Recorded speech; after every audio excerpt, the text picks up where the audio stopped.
Setelah bercerai, aku diusir dengan hina dari rumah oleh ibu mertua. Setelah 1 minggu, aku baru tahu ternyata aku sedang hamil. Tapi aku memutuskan menyembunyikan kehamilanku dari suami dan mertua, dan berencana melahirkan sendirian.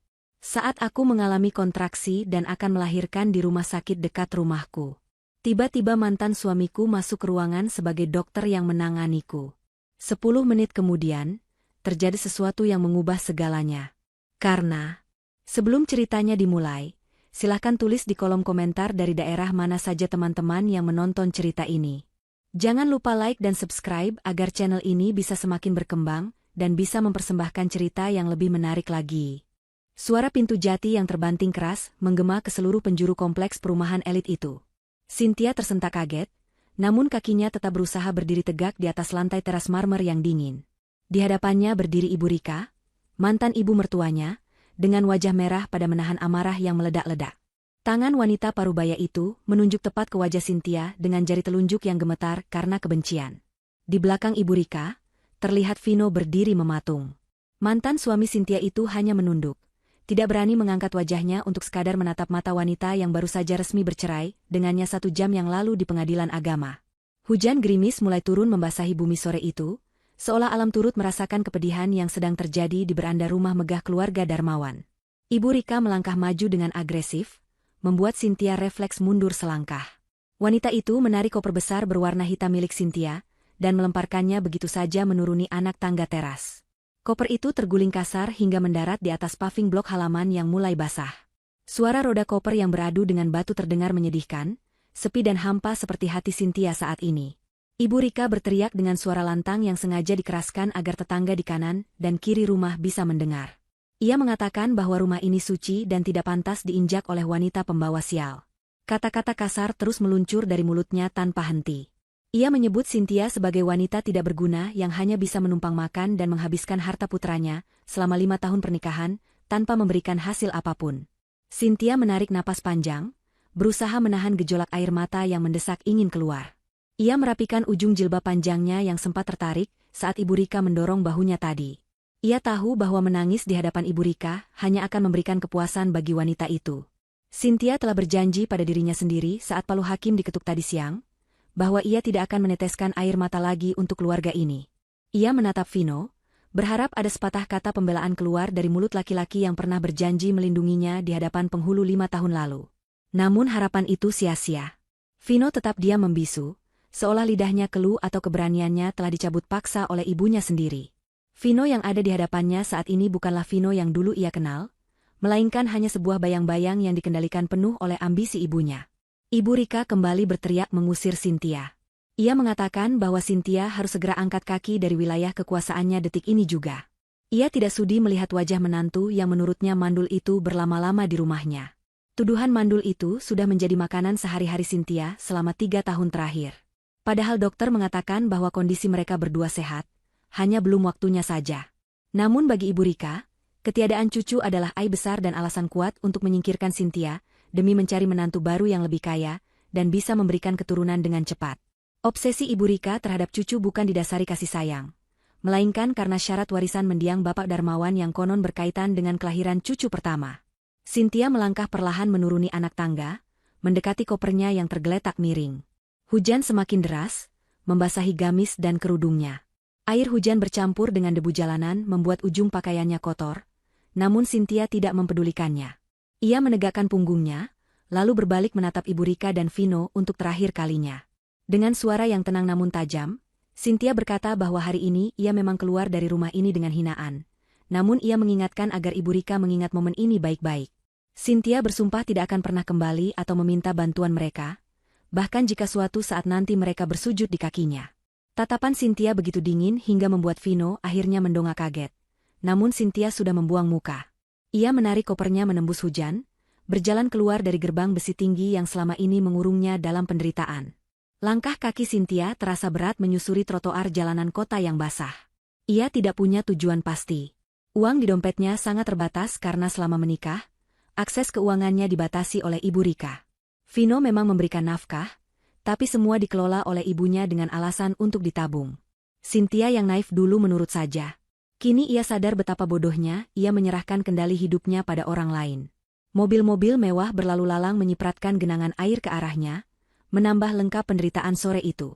Namun anehnya, di tengah hujan deras itu, Cynthia justru merasa lega. Beban berat di pundaknya seolah luruh bersama air hujan. Ia bebas. Tidak ada lagi caci maki setiap pagi, tidak ada lagi tatapan merendahkan saat makan malam, dan tidak ada lagi tuntutan yang tidak masuk akal.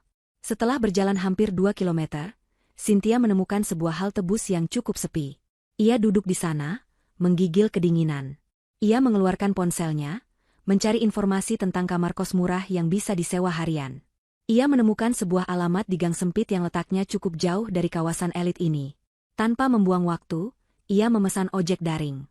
Perjalanan menuju tempat barunya terasa sangat jauh. Pemandangan gedung-gedung tinggi perlahan berganti menjadi rumah-rumah padat penduduk yang berhimpitan. Cynthia tiba di sebuah rumah kos sederhana berlantai 2 dengan cat yang mulai mengelupas. Pemilik kos, seorang ibu tua yang ramah, menyambutnya dengan tatapan iba melihat kondisi Cynthia yang basah kuyup. Cynthia membayar sewa untuk 1 minggu ke depan dengan sisa uang tunai yang ia miliki. Kamar itu kecil, hanya berukuran 3 kali 3 meter. Kasurnya tipis dan ada bau lembab yang menguar dari dinding. Tapi bagi Cynthia, ini adalah istana dibandingkan rumah mewah neraka yang baru saja ia tinggalkan. Di sini ia punya ketenangan. Cynthia mulai membuka kopernya yang basah untuk menyelamatkan pakaian-pakaiannya. Ia mengeluarkan baju-bajunya satu persatu dan menggantungnya agar kering. Saat ia merogoh bagian paling dasar dari kopernya, tangannya menyentuh sebuah benda keras berbentuk persegi. Ia mengernyitkan dahi, tidak ingat pernah memasukkan benda itu. Cynthia menariknya keluar. Ternyata itu adalah sebuah Al-Quran tua bersampul kulit milik mendiang Bapak Darmawan, ayah mertuanya yang meninggal 2 tahun lalu. Cynthia teringat, dulu sebelum meninggal, Bapak Darmawan memang sangat menyayanginya. Beliau adalah satu-satunya orang di rumah itu yang membela Cynthia dari serangan lisan Ibu Rika. Mungkin tanpa sadar Cynthia pernah memasukkan Al-Quran ini ke dalam tas pribadinya saat membereskan kamar mendiang bapak dulu, dan tas itu kemudian masuk ke dalam koper ini. Cynthia membuka mushaf itu dengan hati-hati, berniat membacanya untuk menenangkan hati. Namun saat ia membuka halaman tengah, sebuah buku catatan kecil berwarna hitam terjatuh ke pangkuannya. Buku itu tipis, lebih mirip buku saku. Cynthia mengambilnya dengan penasaran. Di halaman depan buku itu tertulis nama Bapak Darmawan dengan tulisan tangan yang tegak bersambung.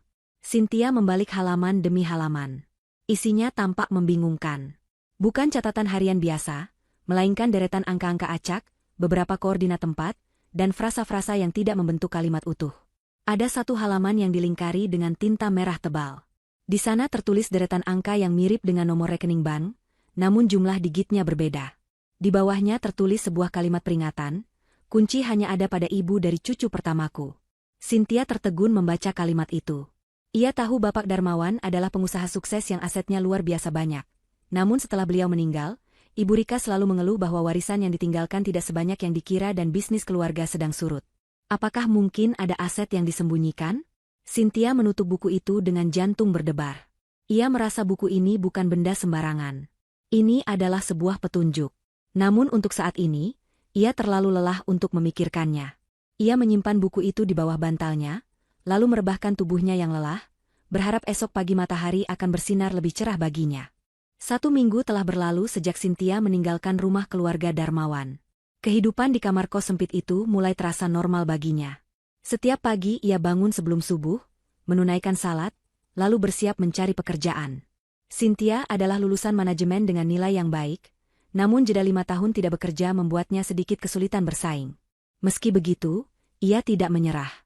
Ia mengambil pekerjaan lepas sebagai penulis artikel daring dan penerjemah dokumen untuk menyambung hidup. Uang yang didapat tidak banyak, hanya cukup untuk makan sederhana dan membayar sewa kos minggu berikutnya. Namun Cynthia bersyukur. Setidaknya ia makan dari hasil keringatnya sendiri, bukan dari uang yang disertai hinaan. Pagi itu, Cynthia terbangun dengan perasaan yang sangat tidak nyaman. Kepalanya pening luar biasa, seolah ruangan di sekelilingnya berputar. Perutnya terasa diaduk-aduk.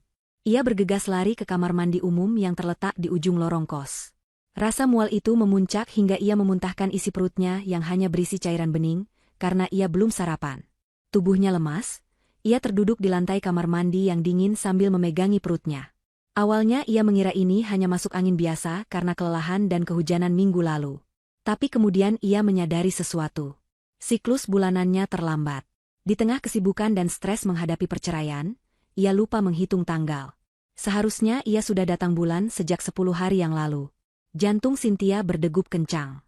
Ia mencoba menepis dugaan yang muncul di kepalanya. Tidak mungkin, batinnya menyangkal. Selama 5 tahun menikah dan melakukan berbagai program hamil, hasilnya selalu nihil. Kenapa justru sekarang, di saat ia sudah bercerai dan hidup sebatang kara, tanda-tanda itu muncul? Dengan tangan gemetar, Cynthia membasuh wajahnya. Ia segera berpakaian rapi dan berjalan menuju apotek terdekat. Ia membeli alat tes kehamilan paling akurat yang tersedia, menyembunyikannya di balik saku gamisnya seolah benda itu adalah barang terlarang. Sepanjang jalan pulang, pikirannya berkecamuk. Antara harapan dan ketakutan bertarung hebat di dalam dadanya. Sesampainya kembali di kamar kos, Cynthia langsung melakukan tes tersebut. 3 menit terasa seperti 3 abad baginya. Ia meletakkan alat tes itu di tepi wastafel kecil di sudut kamar, tidak berani melihatnya langsung. Ia duduk di tepi kasur, meremas jemarinya, berdoa tanpa henti. Jika hasilnya negatif, ia akan kecewa karena naluri keibuannya selalu mendamba anak. Tapi jika hasilnya positif, ia tidak tahu bagaimana harus menghadapinya sendirian. Akhirnya, ia memberanikan diri. Cynthia melangkah mendekat dan mengambil alat pipih berwarna putih itu. Matanya terbelalak. 2 garis merah tegas terpampang nyata di sana. Positif. Cynthia menutup mulutnya dengan tangan, menahan isak tangis yang pecah seketika. Tubuhnya merosot ke lantai. Ia hamil. Anak yang selama ini ia dan Vino nantikan hadir di saat pernikahan mereka sudah hancur lebur. Perasaan bahagia menyeruak di dadanya, ia mengelus perutnya yang masih rata dengan lembut. Ada kehidupan di sana, darah dagingnya. Namun detik berikutnya, bayangan wajah bengis Ibu Rika muncul di benaknya, mengubah kebahagiaan itu menjadi teror yang mencekam. Cynthia ingat betul obsesi Ibu Rika terhadap cucu demi warisan. Jika Ibu Rika tahu Cynthia hamil anak Vino, wanita itu pasti akan melakukan segala cara untuk merebut bayinya. Ibu Rika punya uang dan kekuasaan untuk memenangkan hak asuh. Atau lebih buruk lagi, ia bisa saja mencelakai Cynthia demi mengambil anak itu begitu lahir. Cynthia segera bangkit dan menghapus air matanya. Naluri perlindungan seorang ibu mulai tumbuh dalam dirinya. Ia tidak boleh lemah. Ia harus melindungi janin ini. Tidak ada satu orang pun dari keluarga Darmawan yang boleh tahu. Vino pun tidak boleh tahu. Karena Vino terlalu lemah dan pasti akan membocorkannya pada ibunya. Cynthia memutuskan untuk menyembunyikan kehamilannya rapat-rapat. Ia akan berjuang sendirian. Namun, ia sadar ia butuh bantuan seseorang yang bisa dipercaya untuk masalah hukum dan keamanan. Terutama karena ia ingat buku catatan Bapak Darmawan yang masih ia simpan. Satu nama terlintas di benaknya. Kenzo. Teman masa kecilnya yang kini menjadi pengacara muda berbakat. Dulu mereka sangat dekat sebelum Cynthia menikah dan dilarang bergaul dengan teman laki-laki oleh Ibu Rika. Cynthia mencari kontak Kenzo di media sosial dan memberanikan diri mengirim pesan. Gayung bersambut, Kenzo merespons dengan cepat dan tanpa khawatir mendengar kabar perceraian Cynthia. Mereka sepakat bertemu di sebuah kafe kecil yang letaknya tersembunyi, jauh dari jangkauan pergaulan sosialita Ibu Rika. Sore harinya, Cynthia bertemu Kenzo. Pria itu tampak gagah dengan setelan jas kerjanya, namun tatapan matanya tetap hangat seperti dulu. Cynthia menceritakan semuanya, mulai dari pengusiran, kehamilannya yang harus dirahasiakan, hingga ketakutannya pada ancaman Ibu Rika. Kenzo mendengarkan dengan seksama, wajahnya mengeras menahan amarah mendengar perlakuan keluarga Vino. Ia berjanji akan membantu Cynthia secara hukum untuk melindungi hak asuh anak itu nantinya. Kenzo menyarankan agar Cynthia mulai menyusun strategi, bukan hanya bertahan. Kemudian Cynthia mengeluarkan buku catatan kecil milik Bapak Darmawan dan meletakkannya di atas meja. Ia menceritakan bagaimana ia menemukannya. Kenzo, yang memiliki ketertarikan pada teka-teki dan investigasi, segera memeriksa buku itu. Ia membolak-balik halaman, mengamati deretan angka dan koordinat. Matanya menyipit saat melihat halaman yang dilingkari tinta merah. Kenzo mengeluarkan laptopnya, mengetikkan deretan angka tersebut ke dalam sistem pencarian data perbankan yang ia miliki aksesnya sebagai pengacara korporat. Jari-jarinya menari lincah di atas papan ketik. Wajah Kenzo berubah serius. Ia memutar layar laptopnya ke arah Cynthia. Di layar itu terlihat data sebuah brankas penyimpanan eksklusif di sebuah bank swasta ternama. Kenzo menjelaskan bahwa angka-angka itu adalah kode akses ganda untuk sebuah safe deposit box tingkat tinggi. Brankas itu terdaftar atas nama Bapak Darmawan, namun statusnya dibekukan dengan syarat khusus. Syarat pembukaannya sesuai dengan tulisan di buku itu, hanya bisa diakses oleh wali sah dari cucu kandung biologis pertama Bapak Darmawan, dengan melampirkan bukti tes DNA yang valid. Kenzo menatap Cynthia dengan tajam, mengatakan bahwa anak yang ada di kandungan Cynthia saat ini bukan sekadar bayi biasa. Bayi itu adalah kunci tunggal untuk membuka aset rahasia yang nilainya mungkin jauh lebih besar dari seluruh kekayaan yang kini dikuasai Ibu Rika. Cynthia ternganga. Ia tidak menyangka Bapak Darmawan sudah menyiapkan skenario ini. Mungkin beliau sudah memprediksi bahwa istrinya akan berbuat curang. Hal ini membuat posisi Cynthia semakin berbahaya. Jika Ibu Rika tahu tentang keberadaan aset ini dan syarat pembukaannya, nyawa Cynthia dan bayinya benar-benar di ujung tanduk. Ibu Rika pasti akan melakukan apa saja untuk mendapatkan bayi itu sebagai alat pembuka brankas, lalu menyingkirkan Cynthia selamanya.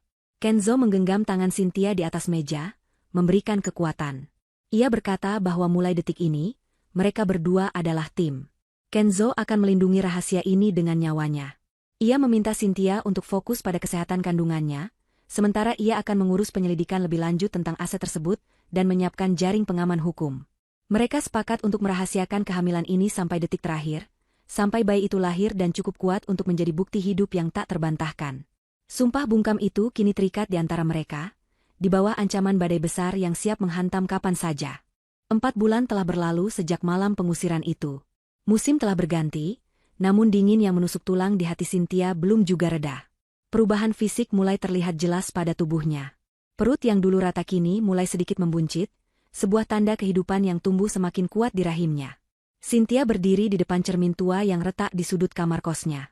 Ia mematut diri, mengenakan sebuah gamis berwarna coklat tua dengan ukuran 2 kali lebih besar dari ukuran tubuh aslinya. Ia juga mengenakan himar panjang yang menjuntai hingga menutupi dada dan perut. Penyamaran ini mutlak diperlukan. Ia tidak bisa membiarkan siapapun melihat perubahan bentuk tubuhnya, terutama orang-orang yang mungkin mengenalinya dan melaporkan keberadaannya pada Ibu Rika. Kehidupan Cynthia kini berubah drastis menjadi sangat tertutup. Ia membatasi interaksi dengan dunia luar seminimal mungkin. Jika harus keluar rumah untuk berbelanja kebutuhan pokok atau bekerja paruh waktu, ia selalu mengenakan masker kesehatan dan kacamata berbingkai besar. Ia sengaja memilih waktu-waktu sepi, seperti pagi buta atau larut malam, untuk menghindari keramaian. Rasa takut selalu menghantuinya, seolah ada mata-mata Ibu Rika di setiap sudut kota. Namun, di balik ketakutan itu, ada kekuatan baru yang tumbuh. Setiap kali merasakan pergerakan halus janin di perutnya, semangat Cynthia kembali membara. Ia sedang berjuang untuk 2 nyawa sekarang. Hari itu adalah jadwal pemeriksaan kandungan rutin bulanan. Selama ini, Cynthia selalu berpindah-pindah klinik kecil yang jauh dari pusat kota untuk menghindari jejak. Namun, kali ini ia mengalami keluhan nyeri yang cukup mengkhawatirkan di bagian pinggang bawah. Dokter di klinik kecil menyarankannya untuk melakukan pemeriksaan lebih lengkap di rumah sakit besar yang memiliki peralatan USG memadai. Dengan berat hati dan diliputi kecemasan, Cynthia memutuskan untuk pergi ke Rumah Sakit Medika Utama. Itu adalah rumah sakit terbesar di kota, tempat Vino bekerja sebagai dokter spesialis kandungan. Sebuah keputusan yang sangat berisiko, ibarat masuk ke kandang singa. Namun, demi kesehatan bayinya, Cynthia menepis rasa takut itu. Ia meyakinkan diri bahwa rumah sakit itu sangat besar dan memiliki ratusan staf. Kemungkinan berpapasan dengan Vino sangat kecil jika ia berhati-hati. Cynthia tiba di rumah sakit dengan langkah cepat. Ia menundukkan kepala, menarik masker medisnya hingga menutupi hampir separuh wajah. Ia mendaftar sebagai pasien umum menggunakan nama belakangnya saja, agar tidak menarik perhatian. Ruang tunggu poli kandungan siang itu cukup ramai. Cynthia memilih duduk di kursi paling pojok, terhalang oleh pilar besar. Jantungnya berdegup kencang setiap kali melihat jas putih dokter melintas. Ia mengamati sekeliling dengan waspada. Untungnya, dokter yang menanganinya hari ini bukan Vino, melainkan seorang dokter senior wanita yang ramah. Pemeriksaan berjalan lancar. Dokter mengatakan bayinya sehat, namun Cynthia harus lebih banyak istirahat dan tidak boleh stres. Masalah muncul saat Cynthia harus menebus resep vitamin di instalasi farmasi rumah sakit. Antrean obat sangat panjang mengular. Cynthia berdiri gelisah dalam barisan, sesekali melirik jam tangannya. Ia ingin segera keluar dari tempat ini. Tiba-tiba, dari arah pintu masuk lobi utama, terdengar suara langkah sepatu hak tinggi yang beradu nyaring dengan lantai keramik. Suara itu sangat khas dan familiar di telinga Cynthia. Ia menoleh sedikit dan seketika darahnya berdesir hebat.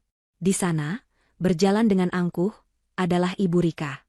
Wanita itu mengenakan pakaian desainer yang mencolok, kacamata hitam yang disangkutkan di kepala, dan tas bermerek yang dijinjing dengan gaya pamer. Ibu Rika tidak sendirian, ia sedang menyeret Vino yang tampak lesu di belakangnya. Cynthia panik. Ia terjebak dalam antrean dan tidak bisa serta-merta lari, karena di depannya ada orang tua yang berjalan lambat. Jarak mereka semakin dekat. Ibu Rika tampaknya sedang memarahi Vino di tempat umum, tidak peduli dengan tatapan orang-orang. Samar-samar Cynthia mendengar Ibu Rika mengeluh tentang pusing kepalanya yang kambuh akibat stres memikirkan bisnis yang merugi, dan ia memaksa Vino menemaninya mengambil obat. Jalur menuju loket obat khusus VIP tempat Ibu Rika menuju melewati antrean pasien umum tempat Cynthia berdiri. Cynthia membalikkan badan, memunggungi jalan utama, berpura-pura sibuk mencari sesuatu di dalam tasnya. Keringat dingin mengucur di pelipisnya. Langkah kaki Ibu Rika semakin mendekat. Tiba-tiba langkah itu berhenti tepat di belakang Cynthia. Cynthia menahan napas. Ia mendengar Ibu Rika berbicara dengan nada curiga. Wanita itu seperti mengenali postur tubuh atau mungkin tas yang dipakai Cynthia, tas lama yang pernah ia pakai saat masih menjadi menantu. Ibu Rika memanggil dengan suara ragu namun tajam. Ia bertanya pada sosok yang memunggunginya itu. Cynthia memejamkan mata, berdoa dalam hati. Jika ia menoleh, tamatlah riwayatnya. Ibu Rika pasti akan melihat perutnya yang tertutup gamis, tapi tetap terlihat jika diperhatikan dari jarak dekat, dan mengenali matanya. Tangan Ibu Rika terulur, hendak menepuk bahu Cynthia untuk memaksanya berbalik. Tepat 1 detik sebelum tangan itu menyentuh bahu Cynthia, sebuah tangan kekar melingkar di pinggang Cynthia dan menariknya merapat. Suara bariton yang tenang terdengar di telinga Cynthia. Seorang pria berdiri di sampingnya, memeluk bahunya dengan protektif namun sopan. Pria itu adalah Kenzo. Kenzo, yang entah bagaimana bisa muncul di sana, langsung menyapa Cynthia dengan panggilan sayang yang cukup keras agar didengar oleh Ibu Rika. Ia berpura-pura menjadi suami yang baru saja kembali dari toilet. Kenzo bertanya dengan nada manja kenapa istrinya berdiri di situ sendirian. Ibu Rika tersentak kaget dan menarik tangannya kembali. Ia melihat adegan itu dengan tatapan bingung. Di hadapannya kini berdiri sepasang suami istri yang tampak mesra. Pria itu tinggi tegap dan wanita itu bersandar padanya. Ibu Rika yang tadi curiga kini menjadi ragu. Postur wanita itu memang mirip Cynthia. Tapi Cynthia tidak mungkin punya suami secepat itu, apalagi pria setampan dan segagah Kenzo. Selain itu, setahu Ibu Rika, Cynthia tidak punya teman laki-laki karena ia selalu mengekangnya dulu. Ibu Rika mendengus kesal, merasa salah orang. Ia bergumam sinis tentang orang-orang yang pacaran di rumah sakit, lalu menarik lengan Vino untuk segera pergi ke loket VIP. Vino sempat menoleh sekilas ke arah pasangan itu. Matanya bertemu pandang dengan mata Cynthia yang tersembunyi di balik kacamata. Ada getaran aneh yang dirasakan Vino, sebuah perasaan familiar yang menyakitkan, namun ia terlalu lelah untuk memprosesnya. Vino pun berlalu mengikuti ibunya. Setelah Ibu Rika dan Vino menghilang di tikungan koridor, kaki Cynthia lemas seketika. Ia hampir terjatuh jika Kenzo tidak menahannya. Kenzo segera membimbing Cynthia keluar dari antrean dan menuju mobilnya yang terparkir di area belakang. Di dalam mobil yang aman, Cynthia menangis lega. Ia bertanya bagaimana Kenzo bisa tahu ia ada di sana. Kenzo menjelaskan bahwa ia memang menugaskan orang untuk mengawasi Cynthia dari jauh demi keamanannya, dan saat tahu Cynthia ke rumah sakit tempat Vino bekerja, Kenzo langsung menyusul karena firasatnya tidak enak. Kenzo memarahi Cynthia dengan lembut karena mengambil risiko sebesar itu. Cynthia meminta maaf. Ia menyadari kecerobohannya hampir saja menghancurkan segalanya. Hari itu menjadi peringatan keras bagi mereka berdua, bahwa Ibu Rika adalah ancaman nyata yang bisa muncul kapan saja. Perang dingin ini belum berakhir, justru baru saja dimulai. Waktu bergulir tanpa ampun. Kandungan Cynthia kini memasuki bulan ke-7. Perutnya sudah membesar dengan nyata. Tidak bisa lagi disembunyikan hanya dengan pakaian longgar biasa jika dilihat dari jarak dekat. Gerakan janin di dalam rahimnya semakin aktif, seringkali menendang-nendang seolah tidak sabar ingin melihat dunia. Cynthia kini lebih banyak menghabiskan waktu di dalam kamar kosnya. Ia sudah berhenti bekerja paruh waktu yang mengharuskannya keluar rumah. Kebutuhan hidupnya kini sepenuhnya ditopang oleh tabungan darurat dan bantuan Kenzo, yang bersikeras meminjamkan uang sebagai utang yang bisa dibayar nanti setelah warisan cair. Cynthia awalnya menolak. Namun demi gizi bayinya, ia mengesampingkan egonya. Di sisi lain kota, suasana di kediaman keluarga Darmawan semakin suram dan mencekam. Bisnis properti dan perkebunan yang ditinggalkan mendiang Pak Darmawan, mengalami kemunduran drastis di tangan Ibu Rika. Sifat tamak dan gaya hidup mewah Ibu Rika yang tidak terkontrol, membuat arus kas perusahaan berantakan. Banyak investor yang menarik diri karena tidak percaya pada kepemimpinan Ibu Rika yang arogan. Tagihan-tagihan mulai menumpuk, dan para penagih utang dari bank mulai sering menelepon ke rumah. Ibu Rika menjadi semakin beringas. Ia menyalahkan semua orang atas kegagalan ini, kecuali dirinya sendiri. Setiap hari, rumah besar itu dipenuhi teriakan marah Ibu Rika yang memaki asisten rumah tangga, atau memarahi Vino yang dianggap tidak becus membantu keuangan keluarga. Sore itu, Kenzo datang menemui Cynthia di kos dengan membawa kabar penting. Wajah pengacara muda itu tampak serius namun ada kilatan kemenangan di matanya. Ia membawa sebuah map tebal berisi dokumen hasil investigasi mendalam yang ia lakukan selama 3 bulan terakhir. Kenzo duduk di lantai beralaskan karpet tipis di kamar Cynthia, lalu membuka dokumen itu. Ia menjelaskan temuannya tentang surat wasiat asli Pak Darmawan. Ternyata, Pak Darmawan telah membuat sebuah klausul rahasia yang disimpan di notaris kepercayaannya, bukan notaris yang biasa disuap oleh Ibu Rika. Isi wasiat itu sangat mengejutkan. Pak Darmawan menyatakan bahwa kepemilikan saham utama perusahaan dan aset likuid senilai miliaran rupiah tidak akan jatuh ke tangan istrinya, Rika, secara langsung. Aset itu dibekukan dalam sebuah trust fund. Kunci pencairannya adalah kelahiran cucu kandung biologis pertama dari garis keturunan laki-laki, yaitu anak Vino. Jika dalam waktu 5 tahun setelah kematian Pak Darmawan tidak ada cucu yang lahir, maka seluruh aset itu akan disumbangkan ke yayasan sosial, dan Rika hanya akan mendapatkan rumah tinggal serta uang bulanan yang jumlahnya sangat terbatas. Kenzo menjelaskan bahwa inilah alasan sebenarnya mengapa Ibu Rika begitu obsesif menekan Cynthia dulu untuk hamil, dan ketika Cynthia dianggap gagal, ia langsung membuangnya untuk mencari wanita lain. Ibu Rika bukan ingin cucu untuk disayang, ia butuh cucu sebagai kunci brankas berjalan. Fakta ini membuat Cynthia merinding. Bayi yang ada di kandungannya kini bukan hanya sekadar anak, melainkan target bernilai miliaran rupiah. Jika Ibu Rika tahu Cynthia hamil, wanita itu pasti akan melakukan segala cara, legal maupun ilegal, untuk merebut bayi itu begitu lahir, lalu menyingkirkan Cynthia agar ia bisa menguasai aset tersebut sebagai wali dari cucunya. Cynthia memeluk perutnya erat-erat, berjanji dalam hati bahwa ia tidak akan membiarkan tangan kotor Ibu Rika menyentuh anaknya walau seujung jari pun. Kenzo menenangkan Cynthia, mengatakan bahwa ia sudah menyiapkan perlindungan hukum.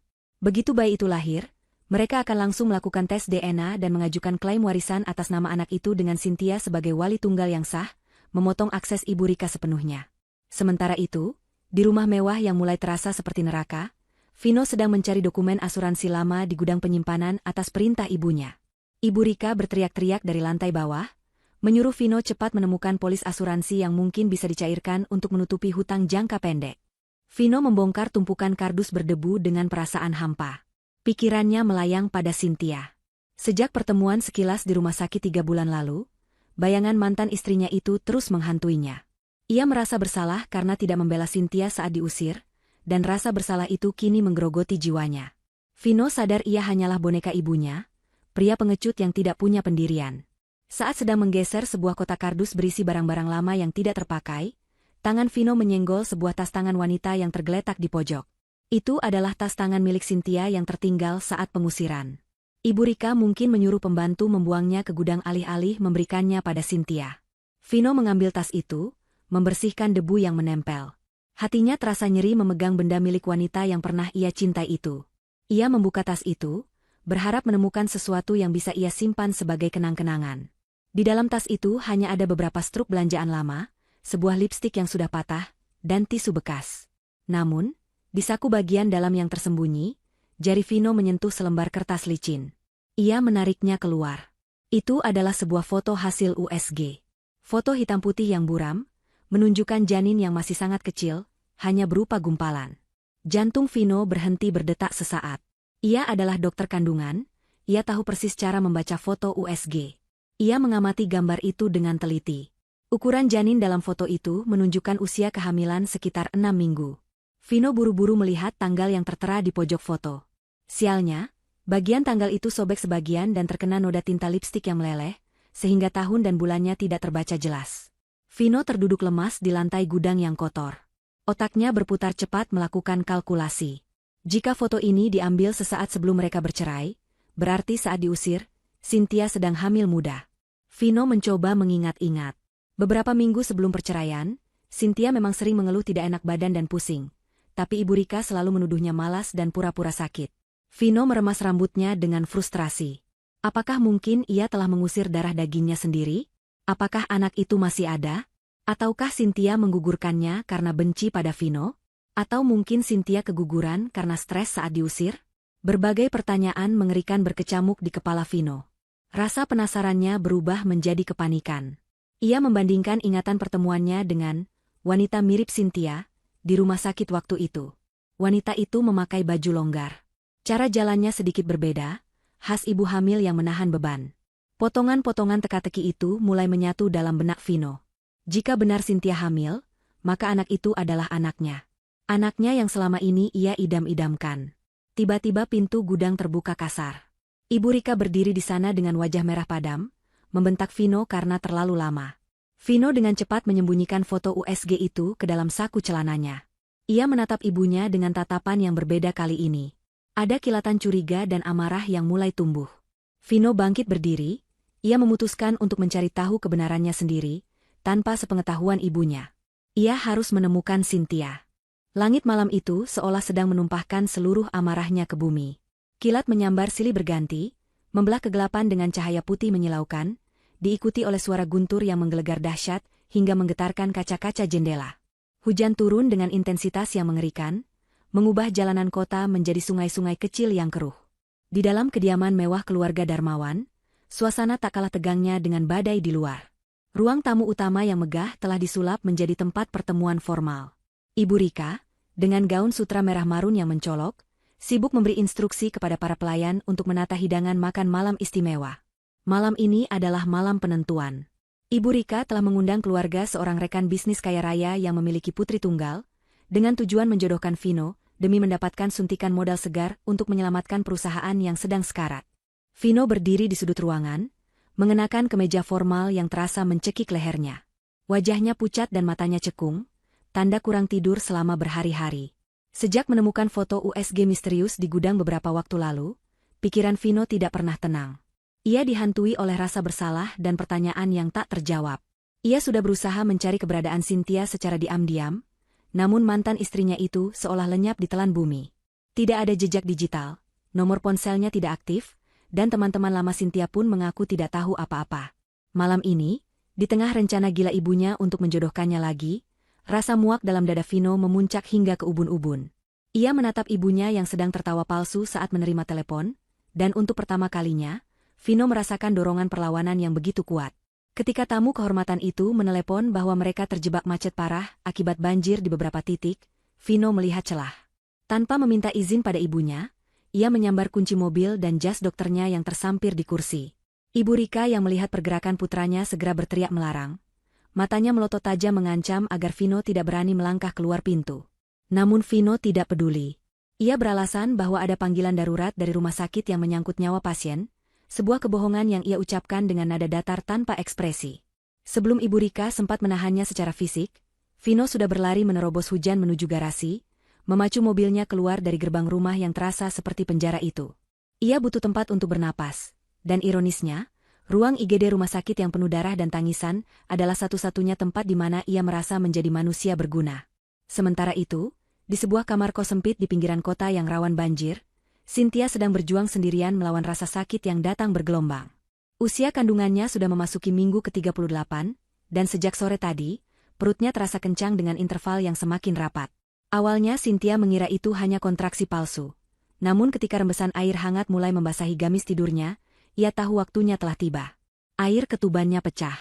Kepanikan mulai merayapi benaknya. Hujan di luar turun sangat deras, suara gemuruh petir membuat suasana semakin mencekam. Listrik di area kos tiba-tiba padam, meninggalkan Cynthia dalam kegelapan total, hanya ditemani cahaya kilat yang sesekali menerobos masuk dari celah ventilasi. Cynthia meraba-raba mencari ponselnya dalam gelap. Ia mencoba menghubungi Kenzo, namun sinyal di daerah pada penduduk itu hilang timbul akibat cuaca buruk. Pesan yang ia kirimkan hanya berputar-putar tanpa terkirim. Rasa sakit di perutnya semakin menjadi-jadi, membuatnya mengerang tertahan. Ia merangkak perlahan menuju pintu kamar, memukul-mukul pintu kayu itu dengan sisa tenaganya, berteriak meminta tolong. Beruntung, suara petir mereda sejenak sehingga teriakan Cynthia terdengar oleh tetangga kamar sebelah, seorang ibu parubaya pemilik warung makan bernama Bu Tejo. Pintu kamar didobrak dari luar. Bu Tejo terkejut melihat Cynthia yang sudah tergeletak di lantai dengan wajah banjir keringat dan air ketuban yang menggenang. Bu Tejo segera berteriak memanggil suaminya dan beberapa penghuni kos lain. Situasi menjadi kacau balau. Mereka sadar Cynthia harus segera dibawa ke rumah sakit. Namun banjir di depan gang sudah setinggi lutut orang dewasa. Taksi daring maupun ambulans tidak mungkin bisa masuk tepat waktu. Satu-satunya kendaraan yang tersedia dan cukup tinggi untuk menerjang banjir adalah mobil bak terbuka tua milik Pak Tejo, yang biasa digunakan untuk mengangkut sayuran. Tanpa pikir panjang, warga bergotong royong membopong Cynthia naik ke bagian belakang mobil bak terbuka itu. Mereka membentangkan terpal plastik biru seadanya untuk melindungi Cynthia dari guyuran hujan deras. Cynthia berbaring di atas alas kasur tipis yang basah oleh cipratan air, menggigit bibirnya hingga berdarah menahan sakit kontraksi yang kini datang setiap 2 menit sekali. Perjalanan menuju rumah sakit terasa seperti neraka. Mobil tua itu terguncang hebat setiap kali melibas jalanan berlubang yang tertutup genangan air. Cynthia mencengkeram tangan Bu Tejo yang setia menemaninya di belakang, meremasnya kuat-kuat setiap kali gelombang rasa sakit menghantam rahimnya. Dalam kesadarannya yang mulai timbul tenggelam, Cynthia terus merapal doa demi keselamatan bayinya. Ia berbisik lirih pada perutnya, meminta anaknya untuk bertahan sedikit lagi. Pak Tejo memacu mobilnya secepat mungkin menuju fasilitas kesehatan terdekat yang memiliki peralatan lengkap. Takdir seolah mempermainkan hidup Cynthia, karena rumah sakit terdekat dan paling lengkap di rute itu adalah Rumah Sakit Medika Utama, tempat Vino bekerja. Cynthia yang sudah setengah sadar tidak lagi mampu memprotes tujuan mereka. Yang ia inginkan hanyalah anaknya selamat. Tidak peduli meski ia harus masuk ke kandang singa sekalipun.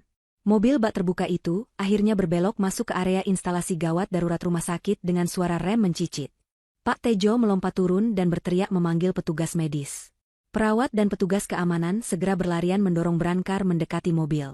Tubuh Cynthia yang basah kuyup dan menggigil diangkat ke atas Brankar. Darah segar terlihat mulai mengalir di antara kakinya, bercampur dengan air hujan dan air ketuban. Kondisinya kritis. Detak jantung janin yang diperiksa sekilas oleh perawat triase terdengar melemah. Lampu merah tanda bahaya dinyalakan. Brankar didorong cepat menyusuri lorong rumah sakit yang dingin, roda-rodanya berdecit nyaring beradu dengan lantai. Seorang perawat berteriak lantang melalui radio panggil, meminta dokter jaga spesialis kandungan untuk segera ke ruang bersalin, karena ada pasien partus macet dengan gawat janin.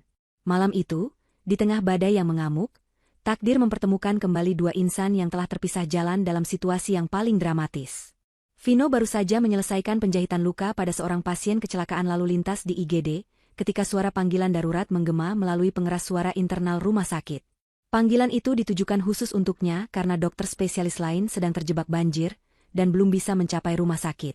Perawat senior berlari menghampirinya dengan wajah tegang, melaporkan bahwa ada pasien ibu hamil rujukan darurat yang baru saja tiba dengan kondisi pembukaan lengkap namun bayi tidak kunjung turun, disertai tanda-tanda gawat janin yang mengkhawatirkan. Vino langsung membuang rasa lelahnya. Adrenalin membanjiri tubuhnya, mengaktifkan mode profesional yang selama ini menjadi pelariannya dari masalah hidup.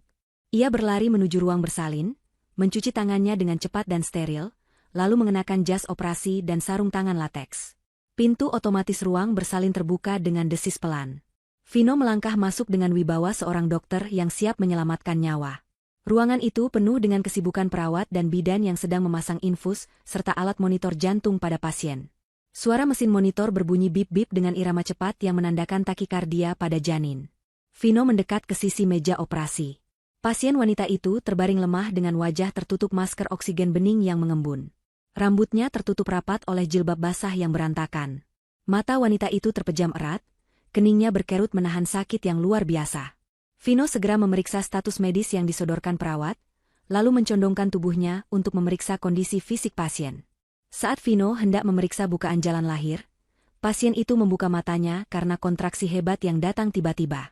Tangan pasien itu terangkat refleks, mencengkeram lengan jas dokter Vino dengan kekuatan yang mengejutkan. Mata mereka bertemu. Detik itu, waktu seolah berhenti berputar bagi Vino. Seluruh suara bising alat medis dan instruksi perawat di sekitarnya mendadak senyap, tergantikan oleh dengungan keras di telinganya. Mata coklat terang yang basah oleh air mata itu, tatapan tajam yang menyimpan luka sekaligus kekuatan itu, Vino mengenalnya lebih baik daripada ia mengenal dirinya sendiri. Itu mata Cynthia.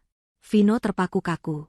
Tubuhnya gemetar hebat, hingga perawat di sebelahnya menyadari perubahan sikap sang dokter. Vino menatap wajah di balik masker oksigen itu dengan ketidakpercayaan yang membuncah. Cynthia, wanita yang ia cari-cari, wanita yang diusir ibunya karena dituduh mandul, kini terbaring di hadapannya sedang berjuang melahirkan seorang bayi. Fakta itu menghantam kesadaran Vino dengan brutal. Perut besar yang membumbung di balik selimut hijau rumah sakit itu adalah bukti nyata kebohongan yang selama ini dicekokkan ibunya, sekaligus bukti kebodohannya sendiri sebagai suami. Cynthia pun mengenali Vino. Raut wajahnya berubah dari kesakitan menjadi ketakutan, lalu dengan cepat berubah menjadi tatapan dingin penuh permusuhan. Ia mencoba menarik tangannya, seolah sentuhan Vino adalah racun, namun tenaganya terlalu lemah. Cynthia berusaha bicara, suaranya serak dan terputus-putus di balik masker. Ia mendesiskan kalimat yang membuat hati Vino hancur berkeping-keping. Cynthia memohon agar Vino tidak membiarkan ibunya tahu tentang keberadaan bayi ini. Ia berkata bahwa ia lebih rela mati daripada anaknya disentuh oleh keluarga Darmawan. Permintaan itu bukan permintaan seorang istri pada suaminya, melainkan permohonan seorang ibu yang sedang melindungi anaknya dari ancaman predator. Vino menelan ludah yang terasa pahit. Air mata menggenang di pelupuk matanya, namun ia sadar ia tidak boleh runtuh sekarang. Nyawa Cynthia dan bayi mereka, bayi mereka, ada di tangannya. Ia harus menjadi dokter, bukan mantan suami yang penuh penyesalan, setidaknya untuk 1 jam ke depan. Vino menarik napas panjang, memaksa tangannya untuk berhenti gemetar.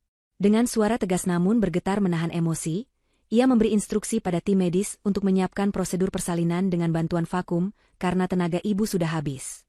Ia membisikkan janji pada telinga Cynthia, berjanji demi Tuhan bahwa ia akan menyelamatkan mereka berdua dan akan menjaga rahasia ini. Cynthia hanya menatapnya nanar, tidak ada kepercayaan di sana, hanya kepasrahan karena tidak ada pilihan lain. Proses persalinan berlangsung tegang. Detak jantung bayi sempat menurun drastis, membuat suasana ruang operasi mencekam. Vino bekerja dengan cekatan, keringat dingin membasahi keningnya. Ia memandu Cynthia untuk mengejan di sela-sela kontraksi, memberikan semangat yang terdengar seperti doa putus asa. Setelah perjuangan selama 20 menit yang terasa seperti selamanya, tangisan bayi pecah membelah kesunyian malam. Suara tangis itu kencang dan lantang, tanda paru-paru yang sehat. Vino mengangkat bayi laki-laki yang masih merah dan berlumuran darah itu tinggi-tinggi. Perasaan haru yang belum pernah ia rasakan sebelumnya meledak di dadanya. Itu putranya. Darah dagingnya. Cucu pewaris sah yang selama ini dinanti, namun hadir lewat jalan penderitaan yang panjang. Vino meletakkan bayi itu di dada Cynthia untuk inisiasi menyusui dini. Tangan Vino gemetar saat menyentuh kulit bayi yang hangat itu. Ia ingin memeluk mereka berdua, meminta maaf sampai suaranya habis, tapi tembok dingin yang dibangun Cynthia menghentikannya. Cynthia memeluk bayinya dengan posesif, air matanya menetes deras membasahi pipi sang bayi. Ia mencium kening putranya dengan penuh cinta. Namun saat ia mendongak menatap Vino, tatapan itu kembali beku. Cynthia berkata dengan suara lemah namun menusuk, menegaskan bahwa Vino memang ayah biologisnya, tapi Vino bukan pelindungnya. Ia meminta Vino untuk segera pergi setelah tugas medisnya selesai. Kalimat itu menampar Vino lebih keras daripada tamparan fisik.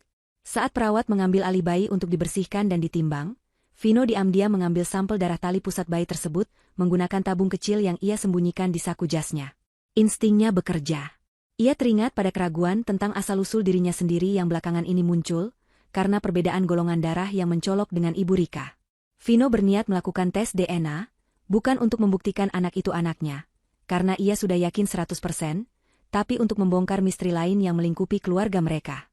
Vino mundur perlahan, memberi ruang bagi perawat untuk mengurus Cynthia. Ia berjalan keluar dari ruang bersalin dengan langkah gontai, melepas masker bedahnya dengan kasar. Di lorong yang sepi, Vino bersandar pada dinding dingin, merosot duduk di lantai, dan menangis tanpa suara. Ia menangis untuk anaknya yang lahir di tengah badai, untuk mantan istrinya yang ia kecewakan, dan untuk dirinya sendiri yang terjebak dalam jaring kebohongan ibunya. Namun, di tengah tangisannya, sebuah tekad baru tumbuh. Vino meraba tabung sampel darah di sakunya. Ia bersumpah, mulai malam ini, ia tidak akan lagi menjadi boneka. Ia akan mencari kebenaran, meskipun kebenaran itu akan menghancurkan satu-satunya keluarga yang ia miliki. Dan badai di luar sana seolah menjadi saksi bisu bahwa setelah malam ini, tidak ada lagi yang akan sama dalam hidup mereka. Suasana di dalam ruang bersalin itu berangsur-angsur tenang setelah tangisan pertama bayi memecah keheningan malam yang dicekam badai. Jarum jam di dinding menunjukkan pukul 2 pagi lewat 10 menit. Cynthia masih terbaring lemah di atas meja persalinan, tubuhnya basah oleh keringat perjuangan, namun matanya memancarkan binar kelegaan yang luar biasa. Di dadanya, terlelap seorang bayi laki-laki mungil yang baru saja dibersihkan, dibalut kain bedong hangat berwarna biru muda. Napas bayi itu terdengar teratur, naik turun dengan damai, kontras dengan detak jantung ibunya yang masih berpacu sisa ketegangan. Vino berdiri di sudut ruangan, melepas sarung tangan medisnya dengan gerakan lambat. Tatapannya kosong menatap lantai ubin yang dingin. Ia baru saja membantu melahirkan anaknya sendiri, namun ia merasa tidak berhak untuk mendekat atau sekadar menyentuh pipi bayi itu lagi setelah tugas medisnya selesai. Ada tembok tebal tak kasat mata yang dibangun Cynthia di antara mereka, tembok yang terbuat dari kekecewaan dan luka pengkhianatan di masa lalu. Keheningan yang rapuh itu tidak berlangsung lama. Tepat 10 menit setelah tali pusar dipotong, suara keributan terdengar dari arah koridor luar. Suara langkah kaki yang terburu-buru disertai teriakan marah menggema mendekat. Vino mendongak, firasat buruk menyergapnya seketika. Belum sempat ia bergerak menuju pintu untuk memeriksa, pintu ganda ruang bersalin itu terdorong terbuka dengan kasar hingga membentur dinding. Sosok Ibu Rika berdiri di ambang pintu, napasnya memburu, rambutnya yang biasa tertata rapi kini sedikit berantakan karena terpaan angin badai saat ia turun dari mobil. Matanya yang tajam menyapu seluruh ruangan dengan liar, mencari satu hal yang menjadi obsesinya. Tatapannya berhenti pada buntalan kain di pelukan Cynthia. Kilatan tamak seketika menyala di bola matanya, menggantikan rasa lelah yang sempat terlihat. Ibu Rika melangkah masuk tanpa mempedulikan aturan sterilitas ruangan, mengabaikan perawat yang mencoba menghalanginya. Ibu Rika berjalan lurus menuju meja persalinan dengan langkah menghentak. Ia menunjuk wajah Cynthia dengan jari telunjuk yang dihiasi cincin berlian besar. Suaranya melengking tinggi mengatasi suara hujan di luar. Ia berteriak menuntut jawaban tentang siapa ayah bayi itu. Meskipun jauh di lubuk hatinya ia sudah menduga, ia butuh pengakuan verbal untuk memuluskan rencana liciknya. Ia mencemooh Cynthia, mengatakan bahwa wanita yang diusirnya karena dianggap mandul ternyata pandai bersandiwara. Ibu Rika menuduh Cynthia sengaja menyembunyikan kehamilan ini untuk memeras keluarga Darmawan di kemudian hari. Kata-kata kasar terus meluncur dari mulutnya, menyebut bayi suci itu sebagai alat tawar-menawar yang kotor. Vino yang mendengar itu merasakan darahnya mendidih. Ia melangkah cepat, memosisikan dirinya di antara ibunya dan Cynthia, menjadi tameng hidup bagi mantan istri dan anaknya. Vino membentak ibunya untuk diam. Suaranya bergetar karena amarah yang selama ini ia pendam. Ia menegaskan bahwa bayi itu adalah anaknya, darah dagingnya yang sah, dan cucu kandung keluarga Darmawan yang Ibu Rika dambakan. Pengakuan Vino justru membuat wajah Ibu Rika berubah cerah. Namun bukan karena kebahagiaan seorang nenek, melainkan kepuasan seorang pebisnis yang baru saja memenangkan tender besar. Ibu Rika tertawa sinis, sebuah tawa yang terdengar mengerikan di ruangan steril itu. Ia berkata bahwa jika benar itu anak Vino, maka masalah keuangan keluarga selesai malam ini juga. Ia memerintahkan Vino untuk mengambil bayi itu dari tangan Cynthia sekarang juga. Ibu Rika berencana membawa bayi itu untuk tes DNA segera, lalu mendaftarkannya sebagai ahli waris tunggal aset mendiang suaminya, tentu saja dengan dirinya sebagai wali pengampu karena ia menganggap Cynthia tidak kompeten dan miskin. Ibu Rika mencoba menerobos pertahanan Vino. Ia mengulurkan tangannya hendak merenggut bayi yang sedang tertidur itu secara paksa. Cynthia mendekap bayinya erat-erat, membalikkan badan membelakangi Ibu Rika, gemetar ketakutan. Perawat dan bidan di ruangan itu terpaku, bingung harus berbuat apa melihat drama keluarga pemilik rumah sakit ini. Vino mencengkeram pergelangan tangan ibunya kuat-kuat, menahannya agar tidak menyentuh Cynthia. Terjadi tarik-menarik yang menegangkan.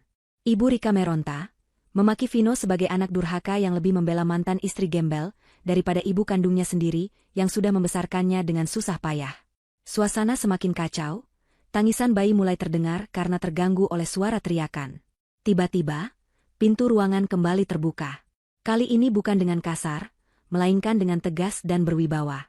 Kenzo melangkah masuk, diikuti oleh 2 orang petugas kepolisian berseragam lengkap dan seorang pria parubaya yang membawa tas kerja kulit, seorang notaris senior kepercayaan mendiang Pak Darmawan.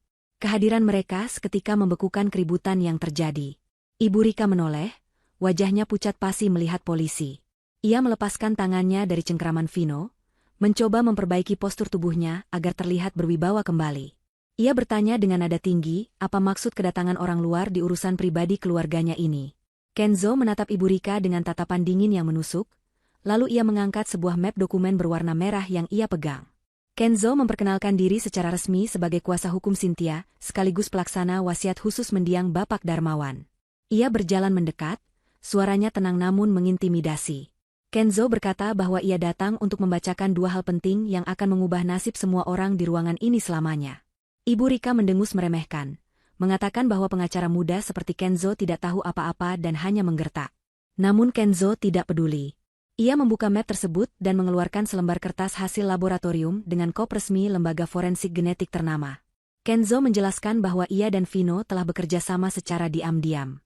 Sampel darah Vino yang diambil sesaat setelah kelahiran tadi hanyalah formalitas akhir, karena sesungguhnya Kenzo sudah mengambil sampel DNA Vino dari sikat gigi dan rambut yang tertinggal di rumah sakit beberapa hari lalu, dan membandingkannya dengan sampel Ibu Rika yang ia dapatkan dari gelas bekas minum di sebuah acara amal minggu lalu.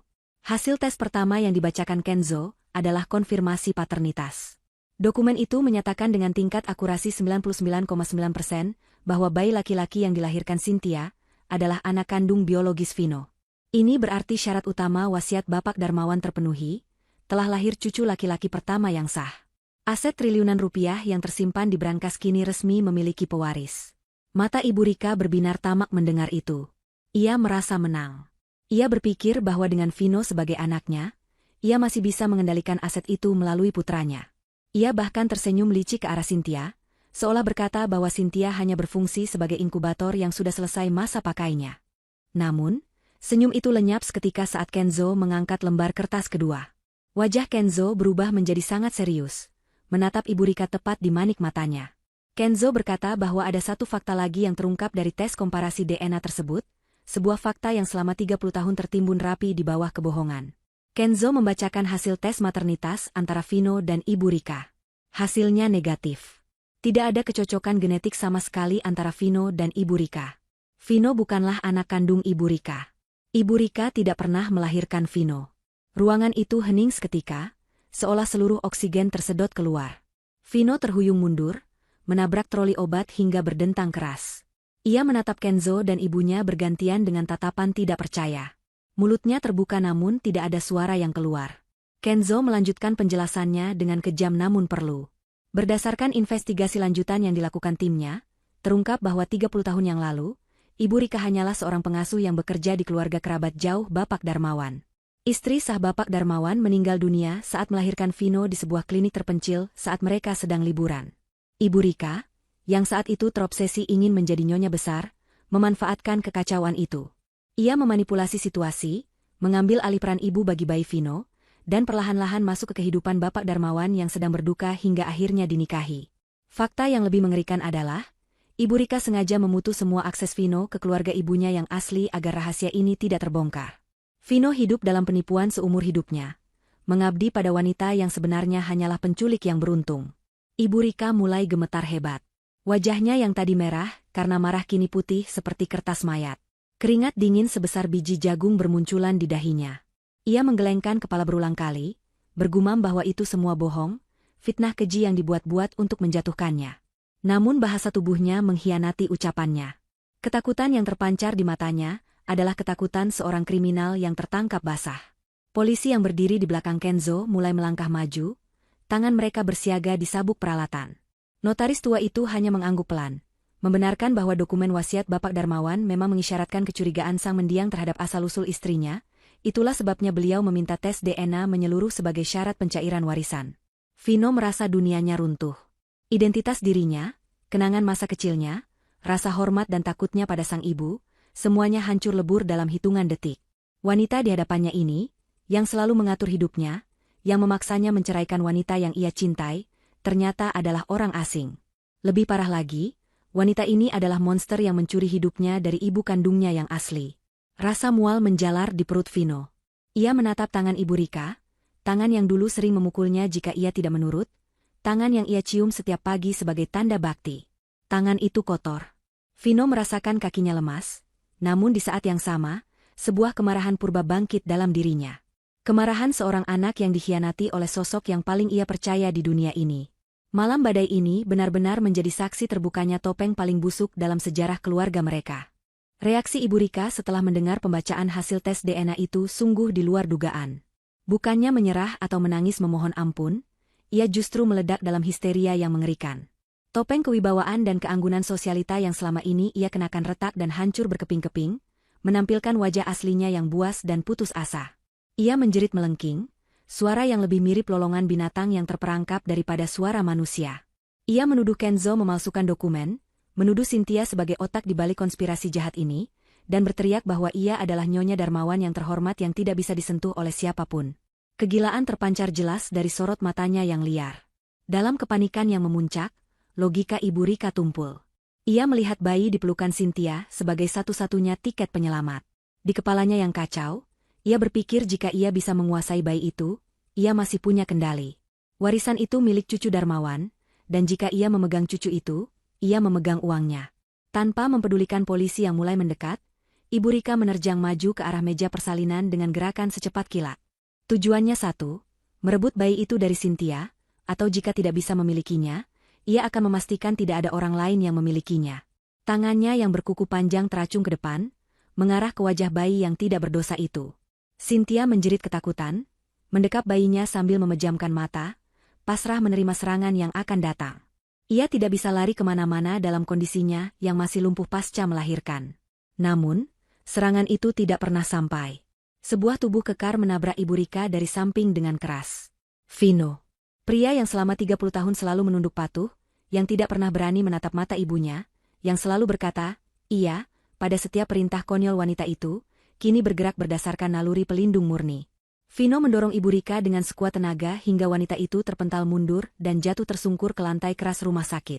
Bunyi tubuh yang menghantam lantai terdengar menyakitkan. Ibu Rika mengerang kesakitan, memegangi pinggangnya, menatap Vino dengan tatapan tidak percaya. Anak penurut itu baru saja melakukan kekerasan fisik padanya. Vino berdiri di depan meja persalinan, napasnya memburu. Dadanya naik turun dengan cepat. Wajahnya merah padam, air mata amarah mengalir di pipinya. Ia menunjuk Ibu Rika yang tergeletak di lantai dengan jari gemetar. Untuk pertama kalinya dalam hidupnya, Vino mengeluarkan suara aslinya, suara lantang seorang pria dewasa yang sudah muak diinjak-injak.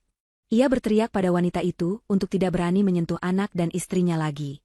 Kata, "Istri," meluncur begitu saja dari mulutnya.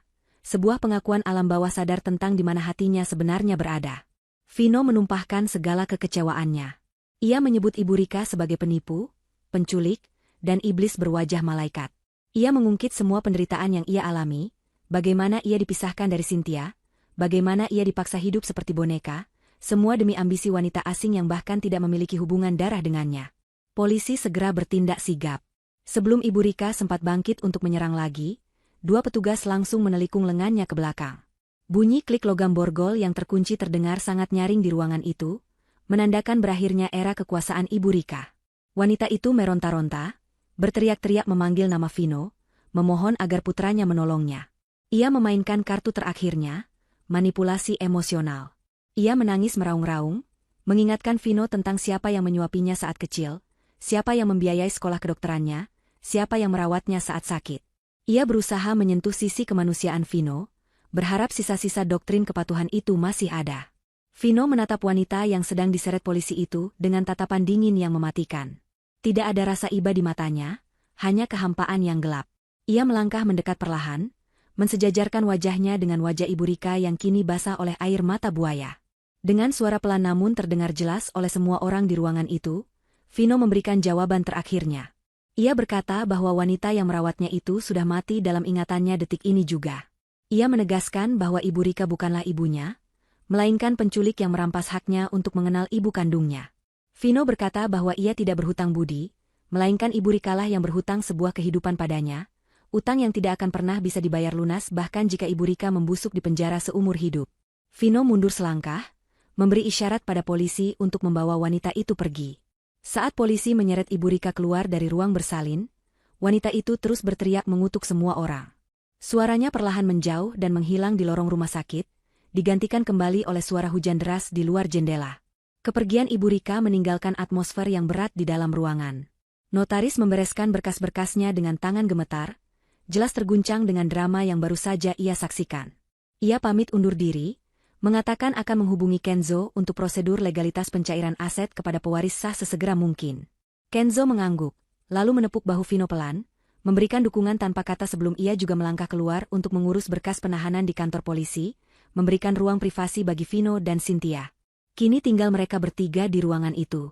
Vino, Cynthia, dan bayi mereka. Vino berbalik menghadap Cynthia.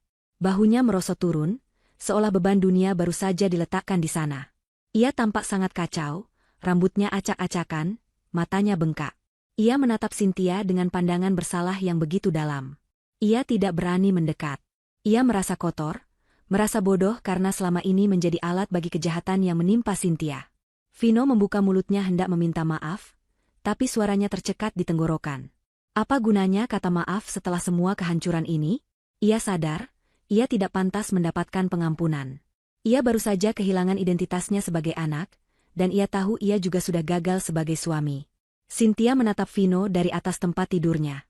Rasa takutnya sudah hilang, digantikan oleh rasa lelah yang luar biasa dan sedikit rasa iba. Ia melihat Vino bukan lagi sebagai mantan suami yang menyebalkan, tapi sebagai korban lain dari kekejaman Ibu Rika. Cynthia menghela napas panjang, membetulkan letak selimut bayinya. Ia berbicara dengan nada datar namun tegas. Ia mengatakan bahwa ia melihat apa yang Vino lakukan tadi. Ia berterima kasih karena Vino telah menyelamatkan anak mereka dari tangan gila wanita itu. Itu adalah satu-satunya hal benar yang pernah Vino lakukan selama 5 tahun mereka bersama. Namun, Cynthia buru-buru menambahkan pagar pembatas. Ia menegaskan bahwa tindakan heroik Vino barusan tidak menghapus luka masa lalu. Pengusiran di tengah hujan, tuduhan mandul, dan diamnya Vino saat harga diri Cynthia diinjak-injak, semua itu adalah parut yang abadi. Vino mengangguk lemah, menerima vonis itu dengan kepala tertunduk. Air matanya menetes lagi, jatuh ke lantai. Ia mengakui semua kesalahannya. Ia berkata bahwa ia sadar dirinya pengecut. Ia merasa seperti sebatang kara sekarang, tidak punya orang tua, tidak punya istri, dan tidak pantas menjadi ayah. Vino merasa sangat kecil dan tidak berarti. Ia mundur perlahan menuju pintu keluar, merasa kehadirannya hanya akan mengotori kebahagiaan Cynthia dan bayinya. Saat tangannya menyentuh gagang pintu, ia menoleh sekali lagi, menatap wajah anaknya dari kejauhan dengan tatapan rindu yang menyayat hati. Ia berbisik selamat tinggal, lalu melangkah keluar ke koridor yang sepi, meninggalkan kehangatan ruang bersalin menuju dinginnya kenyataan hidupnya yang baru saja hancur berantakan. Cynthia menatap pintu yang tertutup itu dengan perasaan campur aduk. Ada rasa lega karena ancaman terbesar dalam hidupnya, Ibu Rika, telah disingkirkan. Namun ada juga rasa perih melihat kehancuran seorang pria yang pernah ia cintai. Cynthia menunduk, menatap wajah damai putranya. Jari mungil bayi itu menggenggam telunjuk Cynthia dengan erat. Cynthia tersenyum tipis, air mata haru menetes di pipinya. Ia berbisik pada anaknya bahwa mulai hari ini, hidup mereka akan berubah. Tidak ada lagi ketakutan, tidak ada lagi persembunyian. Mereka bebas. Badai di luar sana mulai mereda, menyisakan gerimis halus yang membasuh kota, seolah alam turut serta membersihkan sisa-sisa kejahatan malam itu untuk menyambut fajar yang baru. Topeng telah hancur, dan di balik puing-puingnya, sebuah masa depan yang cerah mulai menyingsing bagi Cynthia dan sang pewaris kecil. 1 bulan telah berlalu sejak malam badai yang penuh prahara itu. Waktu seolah berjalan dengan ritme yang berbeda bagi Cynthia. Jika dulu hari-harinya dipenuhi ketakutan dan tekanan batin di bawah atap keluarga Darmawan, kini ia merasakan ketenangan yang belum pernah ia cicipi sebelumnya. Sinar matahari pagi menerobos masuk melalui jendela besar di ruang tengah sebuah rumah bergaya minimalis yang baru saja disewanya di kawasan yang tenang dan asri. Rumah ini jauh lebih sederhana dibandingkan istana megah tempat ia dulu tinggal bersama Vino. Namun rumah ini memiliki sesuatu yang tidak dimiliki tempat itu, yaitu kehangatan dan kebebasan. Di atas karpet bulu yang lembut, bayi laki-lakinya yang kini berusia 4 minggu sedang tertidur pulas. Pipi bayi itu tampak gembil dan kemerahan. Napasnya teratur, seolah tahu bahwa ia kini berada di tempat yang aman. Cynthia menatap putranya dengan tatapan penuh syukur yang tak terlukiskan. Segala rasa sakit, penghinaan, dan perjuangan berdarah yang ia lalui terbayar lunas setiap kali melihat senyum dalam tidur bayi mungil itu. Kehidupan Cynthia berubah drastis pasca terungkapnya kebenaran di rumah sakit. Dengan bantuan Kenzo yang bergerak cepat dan efisien, status hukum bayinya sebagai pewaris tunggal aset kekayaan Bapak Darmawan telah disahkan oleh pengadilan. Seluruh aset yang sebelumnya dikuasai dan disalahgunakan oleh Ibu Rika kini berada di bawah perwalian Cynthia sampai anaknya dewasa. Tentu saja, Cynthia tidak gila harta. Ia hanya mengambil secukupnya untuk biaya hidup yang layak dan pendidikan anaknya kelak. Sementara sisanya ia serahkan pada manajemen profesional yang diawasi ketat oleh Kenzo untuk diputar kembali dalam bisnis yang sehat. Cynthia kini bukan lagi wanita yang bisa diusir sesuka hati. Ia memegang kendali. Namun, kekayaan itu tidak membuatnya besar kepala. Ia tetap Cynthia yang sederhana, wanita berhijab yang lebih suka menghabiskan waktu mengaji di samping bayinya daripada berfoya-foya. Siang itu, bel pagar rumahnya berbunyi. Cynthia sedikit terkejut, karena ia tidak sedang menunggu paket atau tamu. Kenzo biasanya akan menelepon dulu sebelum datang. Dengan sedikit waspada, Cynthia mengintip dari balik tirai jendela. Jantungnya berdesir pelan saat mengenali sosok yang berdiri di depan pagar besi itu. Pria itu tampak kurus. Jauh lebih kurus dari terakhir kali ia melihatnya di rumah sakit. Pakaiannya kusam, Kemeja yang dipakainya tampak kusut seperti tidak disetrika, dan rambutnya yang dulu selalu tertata rapi kini sedikit gondrong dan berantakan. Itu Vino. Mantan suaminya yang kini terlihat seperti orang asing yang kehilangan arah. Ada keraguan di hati Cynthia untuk membukakan pintu, namun rasa kemanusiaan dan sisa-sisa kenangan masa lalu membuatnya melangkah keluar. Ia menemui Vino di teras, tidak mempersilakannya masuk ke dalam rumah demi menjaga privasi dan kesucian tempat tinggal barunya. Vino menatap Cynthia dengan mata yang cekung dan berkantung hitam. Sorot matanya redup, kehilangan binar kehidupan yang dulu pernah ada. Saat melihat Cynthia berdiri tegak di hadapannya dengan wajah yang segar dan tenang, Vino merasa semakin kecil. Ia mencoba tersenyum, namun yang tercipta hanyalah seringaian canggung yang menyedihkan. Vino memulai percakapan dengan suara parau. Ia menanyakan kabar Cynthia dan anak mereka. Suaranya bergetar saat menyebut kata anak. Cynthia menjawab dengan singkat dan datar bahwa mereka berdua baik-baik saja, sangat baik bahkan. Jawaban itu menohok Vino, menyadarkannya bahwa kebahagiaan Cynthia justru terwujud saat Vino tidak ada di sampingnya. Vino kemudian menceritakan keadaannya yang hancur lebur. Ia bercerita bahwa ia telah mengundurkan diri dari rumah sakit tempatnya bekerja. Ia tidak sanggup menanggung rasa malu dan bisik-bisik rekan sejawat tentang skandal ibunya yang ternyata adalah penculik. Reputasinya hancur, dan mentalnya terguncang hebat mengetahui bahwa seluruh identitas dirinya selama 30 tahun adalah sebuah kebohongan besar. Vino bercerita bahwa ia kini tinggal di sebuah kamar kos sempit. Ironisnya mirip dengan tempat Cynthia tinggal saat diusir dulu. Aset pribadi Vino yang tidak seberapa telah habis untuk membayar pengacara demi meringankan hukuman Ibu Rika, sebuah tindakan yang ia sendiri tidak mengerti kenapa ia lakukan. Mungkin karena rasa bakti yang sudah tertanam terlalu dalam, atau mungkin karena rasa kasihan melihat wanita yang membesarkannya itu kini mendekam di balik jeruji besi. Vino mengaku bahwa ia merasa sangat kesepian. Ia kehilangan segalanya dalam satu malam. Orang tua, karir, rumah, dan harga diri. Ia datang hari ini dengan satu harapan terakhir. Vino tiba-tiba bersimpuh di kaki Cynthia, mengabaikan debu lantai teras yang mengotori celananya. Ia menangis, memohon pengampunan. Vino memegang ujung gamis Cynthia, meminta kesempatan kedua. Ia berjanji akan berubah. Ia berjanji akan menjadi suami yang tegas, yang tidak akan membiarkan siapapun menyakiti Cynthia lagi. Ia memohon agar diizinkan kembali ke kehidupan Cynthia, untuk ikut membesarkan anak mereka bersama-sama.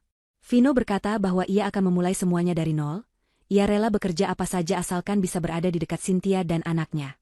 Ia mengatakan bahwa ia mencintai Cynthia, dan baru menyadari betapa berharganya Cynthia setelah kehilangan. Tangisan Vino terdengar memilukan, suara penyesalan dari seorang pria yang terlambat menyadari kesalahannya. Ia terus mengulang kata maaf seperti mantra yang berharap bisa memutar balik waktu. Cynthia menatap pria yang bersimpuh di kakinya itu, tanpa emosi yang meluap-luap. Tidak ada amarah, tidak ada kebencian, tapi juga tidak ada cinta. Yang ada hanyalah rasa iba, seperti melihat orang asing yang sedang terluka parah di pinggir jalan. Cynthia menarik gamisnya perlahan dari genggaman Vino, memintanya untuk berdiri. Ia tidak ingin ada adegan drama di depan rumahnya. Setelah Vino berdiri dengan wajah basah oleh air mata, Cynthia menarik napas panjang dan mulai berbicara. Suaranya tenang, lembut, namun setiap katanya memiliki ketajaman yang mampu mengiris hati lebih dalam daripada teriakan. Cynthia berkata bahwa ia sudah memaafkan Vino. Ia memaafkan ketidakmampuan Vino melindunginya dulu. Ia memaafkan diamnya Vino saat ia dihina. Namun, memaafkan bukan berarti melupakan, dan tentu saja bukan berarti menerima kembali. Cynthia menjelaskan bahwa gelas yang sudah pecah, meski direkatkan kembali, tidak akan pernah bisa menampung air dengan sempurna. Luka yang ditorehkan Vino terlalu dalam. Saat Cynthia diusir keluar rumah di tengah hujan, saat ia kelaparan dan ketakutan sendirian menjaga janinnya, saat itulah rasa cintanya pada Vino perlahan mati dan terkubur bersama air matanya. Cynthia mengatakan bahwa Vino yang ada di hadapannya sekarang hanyalah ayah biologis dari anaknya, tidak lebih. Ia tidak membutuhkan suami yang baru sadar akan tanggung jawabnya setelah badai berlalu. Cynthia dan anaknya sudah membuktikan bahwa mereka bisa bertahan hidup, bahkan hidup lebih baik, tanpa kehadiran Vino. Kata-kata Cynthia itu adalah vonis mati bagi harapan Vino. Pria itu menunduk dalam, bahunya terguncang menahan isak tangis yang semakin deras. Ia sadar, pintu hati Cynthia telah tertutup rapat, dikunci oleh trauma masa lalu yang ia ciptakan sendiri. Cynthia kemudian merogoh saku gamisnya, dan mengeluarkan sebuah amplop putih tebal. Ia menyerahkan amplop itu kepada Vino. Vino menerimanya dengan tangan gemetar, bingung. Ia bertanya apa isinya. Cynthia menyuruhnya membuka. Di dalam amplop itu terdapat sebuah tiket pesawat satu arah ke Belanda, sejumlah uang tunai dalam mata uang euro yang cukup banyak, dan sebuah alamat yang ditulis tangan oleh Kenzo. Cynthia menjelaskan bahwa itu adalah hasil penelusuran Kenzo tentang keluarga kandung asli Vino. Ternyata, ada kerabat jauh dari ibu kandung Vino yang masih hidup dan tinggal di sana. Cynthia memberikan itu semua bukan sebagai ajakan untuk kembali, melainkan sebagai bekal untuk pergi. Cynthia menatap mata Vino lekat-lekat. Ia berkata bahwa Vino tidak akan bisa menjadi ayah yang baik jika ia sendiri belum sembuh. Vino adalah manusia yang kehilangan identitas, korban manipulasi seumur hidup yang jiwanya rusak. Jika Vino memaksakan diri masuk ke kehidupan anaknya sekarang, ia hanya akan menularkan trauma dan kebingungan itu pada putranya. Cynthia meminta Vino untuk pergi, mencari jati dirinya yang sebenarnya, menyembuhkan luka batinnya, dan belajar berdiri di atas kaki sendiri tanpa bayang-bayang masa lalu. Tiket itu adalah tiket menuju kebebasan Vino, kesempatan untuk memulai hidup baru di tempat di mana tidak ada orang yang tahu sejarah kelam keluarganya. Ini adalah bentuk kasih sayang terakhir Cynthia, bukan sebagai istri, tapi sebagai sesama manusia yang ingin melihat manusia lain selamat dari kehancuran total. Vino memegang amplop itu erat-erat. Ia menatap tiket itu, lalu menatap wajah Cynthia. Ia mengerti sekarang. Pulang ke rumah Cynthia bukanlah solusi, karena rumah itu bukan lagi miliknya. Solusinya adalah membangun dirinya sendiri di tempat baru. Dengan hati yang hancur namun sedikit lega karena mendapatkan arah tujuan, Vino mengangguk. Ia mengusap air matanya kasar. Ia berterima kasih pada Cynthia, sebuah ucapan terima kasih yang tulus dari lubuk hatinya. Sebelum berbalik pergi, Vino meminta satu hal kecil. Ia ingin melihat wajah anaknya sebentar saja, dari jauh, sebagai bekal ingatan sebelum ia pergi jauh. Cynthia mengangguk dan mengizinkan Vino mengintip dari jendela kaca. Vino menempelkan wajahnya ke kaca, menatap bayi mungil yang sedang tidur di dalam. Air matanya menetes lagi, meninggalkan jejak embun di kaca. Ia berbisik pelan mengucapkan selamat tinggal pada putranya, berjanji dalam hati bahwa suatu hari nanti, jika ia sudah menjadi pria yang utuh dan layak, ia akan kembali bukan untuk memiliki, tapi sekadar untuk menyapa dengan kepala tegak. Setelah itu, Vino berbalik badan, melangkah pergi meninggalkan pekarangan rumah Cynthia dengan langkah yang berat namun pasti, membawa serta penyesalannya menuju cakrawala baru yang jauh di seberang samudra. 6 bulan kemudian, di sebuah kompleks penjara wanita yang lembab dan suram di pinggiran kota. Dinding-dinding beton yang tinggi dan kusam, seolah menjadi saksi bisu atas runtuhnya sebuah kesombongan. Di salah satu sel isolasi yang pengap, seorang wanita tua dengan rambut memutih yang acak-acakan duduk meringkuk di sudut ruangan. Itu adalah Ibu Rika. Penampilannya kini sangat jauh berbeda dari sosok sosialita angkuh yang dulu selalu tampil dengan berlian dan sutra. Tubuhnya kurus kering, kulitnya kusam dan penuh bercak, serta tatapan matanya kosong melompong menatap dinding batu yang dingin. Seragam narapidana berwarna biru pudar yang dikenakannya tanpa kedodoran, menjadi simbol kejatuhannya yang mutlak. Karma telah bekerja dengan cara yang sangat presisi dan menyakitkan. Setelah divonis bersalah atas rangkaian kejahatan berat, termasuk penculikan anak, Vino, pemalsuan identitas, penggelapan dana perusahaan, dan percobaan penipuan warisan, Ibu Rika dijatuhi hukuman 20 tahun penjara. Namun, hukuman penjara bukanlah siksaan terberat baginya. Siksaan terberat adalah kehilangan segala hal yang menjadi Tuhan dalam hidupnya, harta dan status sosial. Seluruh aset yang ia klaim sebagai miliknya telah disita negara dan dikembalikan kepada ahli waris yang sah, yaitu anak Cynthia. Rumah mewahnya telah disita bank, koleksi perhiasannya dilelang, dan teman-teman sosialitanya yang dulu memujanya kini menghilang, bahkan berpura-pura tidak pernah mengenalnya. Ia benar-benar sebatang kara, jatuh miskin, dan terhina. Kondisi kejiwaan Ibu Rika mulai terganggu sejak bulan kedua penahanannya. Ia sering berhalusinasi. Setiap kali pintu sel berbunyi, ia akan melompat bangun dan berlari ke jeruji besi, berteriak memanggil nama Vino. Ia yakin putranya akan datang membawa pengacara hebat dan uang tebusan untuk membebaskannya. Ia akan berteriak-teriak memarahi sipir penjara, memerintah mereka seolah-olah mereka adalah pelayan di rumahnya dulu, meminta disiapkan air hangat untuk mandi atau teh sore berkualitas tinggi. Namun, tidak ada yang datang. Vino telah pergi jauh ke luar negeri, memutus segala kontak dengannya. Kenyataan bahwa anak yang ia curi dan ia besarkan sebagai investasi masa tua kini membuangnya, membuat warasnya perlahan retak. Siang itu, Ibu Rika kembali mengamuk. Ia melempar piring makan siangnya yang berisi nasi cadong keras ke dinding. Ia berteriak histeris, meracau tentang warisan Bapak Darmawan yang seharusnya menjadi miliknya. Ia memaki-maki nama Cynthia, menyebut menantunya itu sebagai pencuri dan penyihir. Para narapidana lain di sel sebelahnya berteriak menyuruhnya diam, Beberapa bahkan melemparinya dengan sampah karena kesal dengan kebisingan itu. Ibu Rika, wanita yang dulu tidak sudi menginjak tanah becek, kini harus tidur di lantai dingin beralaskan tikar tipis, ditemani kecoa dan bau pesing yang menyengat. Ia menangis meraung-raung, memukuli kepalanya sendiri, terjebak dalam neraka yang ia ciptakan oleh keserakahannya sendiri. Ia hidup, tapi jiwanya mati dalam penyesalan dan kegilaan yang tak berujung. Tidak ada karma yang lebih pedih daripada ditinggalkan sendirian dengan pikiran jahat yang memakan tuannya sendiri. Sementara itu, kontras dengan kegelapan di penjara, cahaya terang menyelimuti kehidupan Cynthia. Di lantai teratas sebuah gedung perkantoran modern di pusat kota, Cynthia berdiri di balkon yang luas, memandang hamparan langit sore yang berwarna keemasan. Angin sepau-sepau memainkan ujung jilbabnya yang berwarna pastel. Ia kini bukan hanya seorang ibu, tapi juga seorang komisaris muda yang disegani. Bersama Kenzo dan tim manajemen profesional, Cynthia berhasil memulihkan bisnis peninggalan mertuanya yang sempat hancur. Perusahaan perkebunan dan properti keluarga Darmawan kini kembali sehat, bahkan berekspansi ke bidang sosial dan pendidikan sesuai amanah mendiang Bapak Darmawan yang ingin hartanya bermanfaat. Cynthia menggendong putranya, Arka, yang kini sudah berusia 7 bulan dan mulai aktif berceloteh. Bayi itu tumbuh sehat dan cerdas, mewarisi mata ayahnya tapi memiliki senyum ibunya. Cynthia mencium pipi Arka dengan penuh kasih. Ia teringat kembali pada momen saat ia diusir keluar pagar dengan hinaan mandul. Rasa sakit itu masih ada bekasnya, tapi tidak lagi perih. Rasa sakit itu kini menjadi lencana keberaniannya. Ia membuktikan bahwa dua orang yang teraniaya adalah senjata yang paling ampuh. Ia tidak perlu membalas dendam dengan tangan kotor, tidak perlu memaki balik, atau menyewa preman. Ia cukup bertahan hidup, menjaga amanah di rahimnya, dan membiarkan Tuhan mengatur skenario pembalasan yang adil. Pintu kaca balkon terbuka. Kenzo melangkah keluar dengan membawa 2 cangkir teh hangat. Pria itu tersenyum hangat. Senyum yang selalu menjadi penguat Cynthia selama masa-masa sulit. Kenzo berdiri di samping Cynthia, ikut menatap pemandangan kota.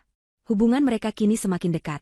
Bukan sekadar pengacara dan klien, melainkan dua sahabat yang saling percaya dan saling mengandalkan.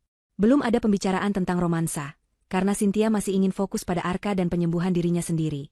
Namun kehadiran Kenzo yang setia memberikan harapan bahwa di masa depan, mungkin ada ruang untuk cinta yang baru, cinta yang sehat, setara, dan menghargai.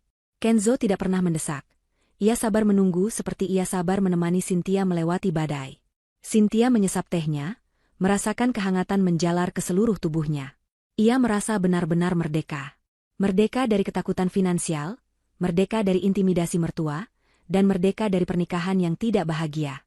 Ia teringat pada Vino yang kini mungkin sedang berjuang menata hidup baru di benua lain. Cynthia mendoakan kebaikan untuk pria itu dari jauh. Ia tidak membenci Vino lagi. Kebencian hanya akan menjadi racun yang mengikatnya pada masa lalu. Dengan melepaskan Vino dan memaafkannya, Cynthia memutus rantai karma buruk itu. Ia tidak ingin Arka tumbuh dengan membawa dendam ibunya.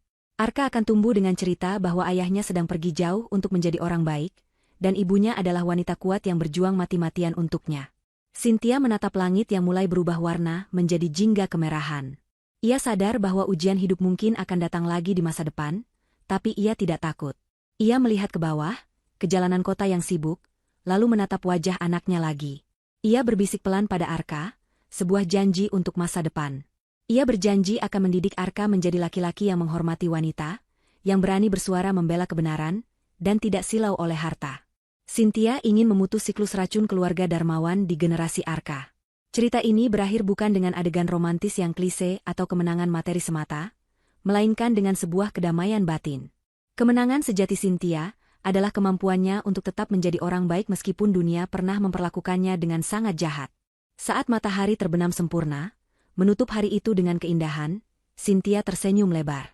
Ia telah melewati malam paling gelap dalam hidupnya, dan kini fajar kebahagiaan telah menyingsing terang, menyinari jalannya, jalan anaknya, dan masa depan mereka yang penuh harapan. Di kejauhan, lonceng keadilan telah berhenti berdentang, menyisakan gema kepuasan bahwa setiap perbuatan, baik atau buruk, pasti akan menemukan alamat pulangnya masing-masing.